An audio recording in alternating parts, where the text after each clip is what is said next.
हाय, मी आज बनवलेली मेथीची भाजी आणि ते पण मूग डाळ घालून. चला रेसिपीला सुरुवात करूया. तर सगळ्यात पहिल्यांदा मी इथं लसूण आणि मिरची घेतली, ठेचून घेतली व्यवस्थित. कढईत तेल घातलं, मिरची आणि लसूण घालून घेतला, व्यवस्थित परतून घेतलेला आहे.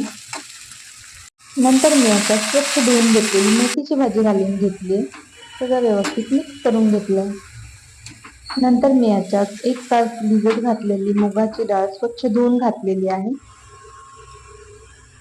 आणि हे सगळं व्यवस्थित मिक्स करून घेतलंय. चवीनुसार मीठ घालून घेतलंय. ही पालेभाज्या शिजवताना नेहमी फास्ट गॅसवर शिजवून घ्यायचा.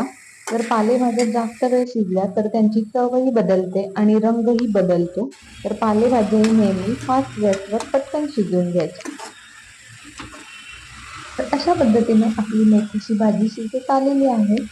1-2 मिनिटं पाणी आटू दिलं की आपली मेथीची भाजी तर मस्त रेडी झालेली आहे. तुम्ही पण अशी मूग डाळ घालून मेथीची भाजी नक्की ट्राय करा, खूप छान लागते, खायलाही हेल्दी आहे. आणि आता बाजारात हिवाळा असल्यामुळे पालेभाज्या जास्त येतात, तर तुम्ही पण नक्की ट्राय करा. चला बाय.